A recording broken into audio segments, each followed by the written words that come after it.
मधुबनी शहर में छापा डीजे रंजन जिला मधुबनी शहर में छापा मार दिल के ओ छापा मार दिल के छापा मार दिल के फयाज घर में भैया जिला मधुबनी शहर में छापा मार दिल के फयाज घर में भैया जिला मधुबनी शहर में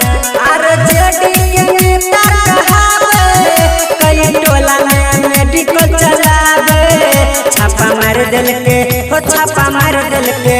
छापा मार दिल के फयाज घर में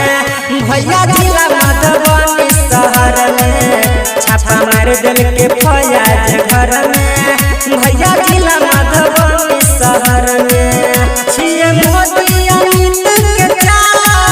ओइ में नीतीश भगेले हलाल छापा मार दिल के हो छापा मार दिल के छापा मार दिल के फयाज घर में भैया जिला मधुबनी शहर में छापा मार दिल के फयाज घर में भैया जिला मधुबनी शहर में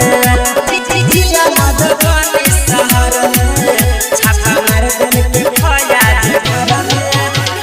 डीजे रंजन शहर में छापा मार दिल के फयाज घर में भैया जिला मधुबनी शहर में आरजेडी के नेता कहावे छे हो कई टोला मेडिकल चलावे छे हो सबके जान बचावे छे हो भैया सबके जान बचावे छे हो आरजेडी के नेता कहावे छे हो कई टोला मेडिकल चलावे छे हो सबके जान बचावे छे हो भैया सबके जान बचावे छे हो तेरा भागल पीछे लिखाला मोदी योगी के छिए सचला छापा मार दिल के हो छापा मार दिल के छापा मार दिल के फयाज घर में भैया जिला मधुबनी शहर में छापा मार दिल के फयाज घर में भैया जिला मधुबनी शहर में जिला मधुबनी शहर में छापा मार दिल के फयाज घर में डीजे रंजन शहर में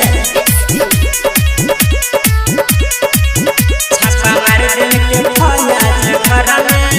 भैया जिला मधुबनी शहर में शहर पे बाली करे पके चल गेले हो ओकरा घर में सब कियो घुस गेले हो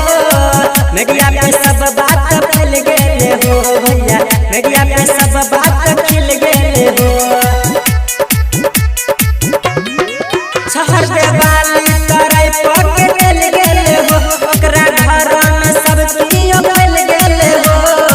मीडिया पे सब बात खिल गेले हो भैया मीडिया पे सब बात खिल गेले हो भैया जी हमन के काजल के धोखा मोदी योगी के यहाँ रहे मौका छापा मार दिल के हो छापा मार दिल के